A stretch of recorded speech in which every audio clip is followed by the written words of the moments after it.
É com muito prazer que estamos estreando hoje o programa Impressões, um programa semanal de entrevistas de opinião que vai semanalmente com você aqui na TV Câmara. Hoje, o primeiro programa, vamos conversar com o Doreni Caramori, um jovem empresário que está assumindo a presidência da Associação Comercial e Industrial de Florianópolis. Doreni, tudo bom? Como é que vai? Tudo bem, Marcelo, tudo bem? É um grande prazer tê-lo aqui, um jovem empresário, 29 anos, Doreni. Pois é, o desafio é grande aí. Hoje a gente está aí à frente, com muita disposição e gás para fazer frente às demandas aí que a classe empresarial e a comunidade como um todo nos fizeram. A CIF está completando 94 anos, né? Você já teve a experiência de ser vice-presidente da CIF durante o mandato anterior, né? E agora assume de forma unânime, né, a presidência da CIF. Essa renovação que se apresenta com a tua chegada, não só porque você é jovem, mas também pelas tuas ideias, que a gente sabe que são inovadoras, vem com uma equipe. Como é que vai ser a montagem dessa equipe? Como é que está sendo isso visto pelos antigos colaboradores da CIF? Como é que está sendo isso visto dentro do mercado? Bom, a entidade de 94 anos, ela precisa certamente se redesenhar periodicamente, né? A gente não vive hoje o mundo empresarial moderno com as ideias empresariais antigas. E esse é um processo natural. E a associação comercial líder, a associação líder, não podia ser diferente. Obviamente, o nosso perfil de trabalho é um perfil agregador, né? Quando fala assim em renovação, é muito mais no sentido de novas ideias do que no sentido de novas pessoas. Sim. Obviamente, queremos aproveitar o entusiasmo das pessoas que estão lá há um pouco mais de tempo e trazer o entusiasmo de pessoas que nunca tiveram a oportunidade de colaborar. É esse misto de experiência, né, de entusiasmo renovado com entusiasmo novo, né, com quebra de paradigmas que a gente pretende caminhar.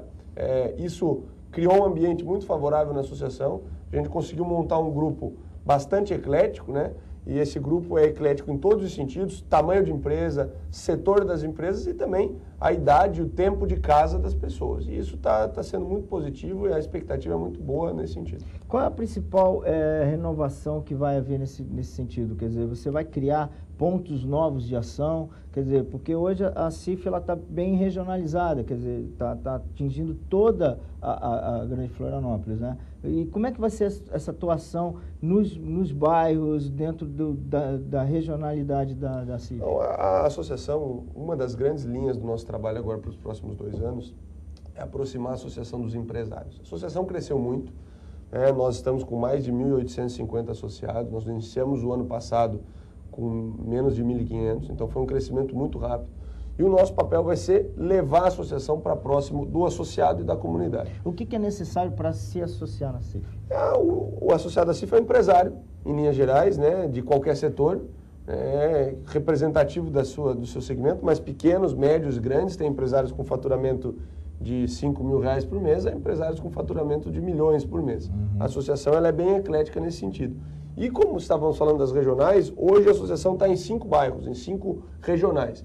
A nossa ideia é reforçar as regionais como porta de entrada e avançar em novas regionais. Eu acho que só através de uma aproximação grande com o associado é que a gente vai ter musculatura para fazer o negócio acontecer. Esse avançar em novas regionais significa colocar uma regional dentro da outra ou aumentar a capilaridade de uma regional que já existe? Não, certamente, por exemplo, tem casos como o Continente, que é uma regional nossa que já tem mais de 400 associados. Ali, certamente, em breve vai ter oportunidade para uma regional mais para o sentido estreito e desmembrar numa outra ali, sentido Coqueiros, Abraão. Já tem regiões que nunca foram acessadas por regional, que é o caso, por exemplo, ali Trindade, Santa Mônica. Então, ela acaba sendo desmembrada da regional centro, vamos dizer assim, né, da matriz, como uma nova regional. Isso é um projeto para mais do que 1 ano e tal. A gente primeiro vai fortalecer as bases regionais que a gente tem, sempre com vistas a estar próximo do empresário. São 4 anos de mandato? São 2 anos de mandato, é permitido uma recondução, costumeiramente os presidentes têm ficado 4 anos. Mas a filosofia jovem, eventualmente, a gente pode até ter uma renovação mais rápida nesse caso. Eu estou disposto a encarar os próximos 2 anos e fazer o máximo possível em 2 anos. Se, eventualmente, depois a opção da associação e dos associados for pela recondução, a gente vai eventualmente à disposição. Dorinil, o que a gente percebe hoje que há uma mudança na questão de gerenciar Florianópolis, no sentido de uma visão que hoje a cidade toma um porte muito maior do que algumas cidades principais do nosso país. Então, o porte tem uma característica única, porque Florianópolis é uma ilha e formada também de uma parte continental, e isso mexe bastante, principalmente com a infraestrutura da cidade. Como é que a CIF vai trabalhar isso junto com os órgãos públicos? Como é que a CIF pode ajudar nesse processo de reestruturação, eu diria, da cidade? Eu acho que, Marcelo, primeiro, Florianópolis, como você bem falou, ela hoje é uma cidade de ponta. Independente do tamanho relativo às outras capitais, ela é uma capital de destaque nacional e internacional, e ela precisa ser gerenciada tanto pelo governo quanto pela sociedade civil com métricas desse perfil. Eu acho que a associação ela pode colaborar de 3 modos. Primeiro, estando ligado com as inovações que acontecem em outros lugares do Brasil e em outros lugares até internacionalmente falando. A associação tem essa obrigação de trazer a Florianópolis modelos empresariais, de desenvolvimento, de gestão, que dão certo em outros lugares. Então, a associação quer estar ligada nesse sentido. O segundo ponto é estar próximo da comunidade. A associação tem que ser uma porta de entrada das demandas da comunidade empresarial e também da comunidade em geral, que acaba tendo um impacto indireto na vida empresarial. Então, a gente tem que estar próximo da comunidade, participando dos consegues, próximo dos conselhos, das iniciativas. E, por último, ter uma relação amistosa, harmônica com o poder público. Isso se faz através de uma excelente relação com a Câmara de Vereadores. Temos uma proximidade com o presidente Jean Loureiro muito forte, que vai facilitar o nosso trabalho. Sim. E uma relação boa com a Prefeitura e as suas secretarias. A gente tem que ter um trabalho pensado no futuro, a gente tem que ter uma pauta conjunta dos empresários, da sociedade civil com o poder público e ir caminhando com essa pauta. Sem solavancos, sem precipitações, mas com inteligência e planejamento que a gente tende a chegar lá.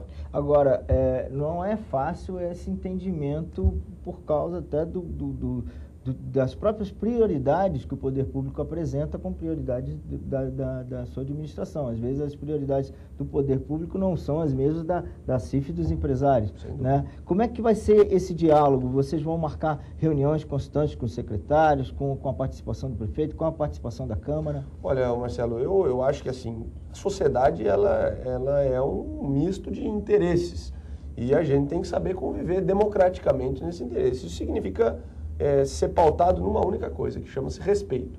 Eu acho que a cidade tem que ter respeito com o empreendedor, o poder público tem que ter respeito com o empreendedor tem que ter respeito com a cidade, com o poder público, e a gente vai ter que viver num misto de respeito e harmonia para que a gente consiga atender o interesse de uns. Questões importantes como a questão ambiental, por exemplo, é uma questão que nós vamos ter que encarar. Porque não há como se pensar Florianópolis sem novas residências, sem novas habitações, porém, a nossa galinha dos ovos de ouro, que é a beleza natural, ela não pode deixar de existir. Então, nós vamos ter que encarar isso junto com o poder público, junto com a sociedade civil organizada e outras organizações representativas, porque aí há o interesse de todos, em especial o interesse da coletividade. Com relação especificamente à nossa relação com o poder público, quando houver algum tipo de conflito de interesse, de novo, eu volto para o termo inicial que tem que balizar isso, é respeito. Eu acho que ninguém é obrigado a ter uma opinião só, é um misto de opiniões que nos faz crescer. Sim. Mas nesse sentido, a gente tem que saber ouvir e saber falar. E aí, de novo, sem precipitação, aproveitando o entusiasmo de todos, porque, de certa forma, a legislatura e o poder público, ele é como o voluntariado. Não adianta você criar uma norma se você não envolver a sociedade nela. E envolver as pessoas é muito diálogo, é saber entender o ponto de vista de todos e, obviamente, o governante tem a responsabilidade de, em alguns momentos, colocar o seu ponto de vista, mas saber ouvir o ponto de vista da sociedade civil.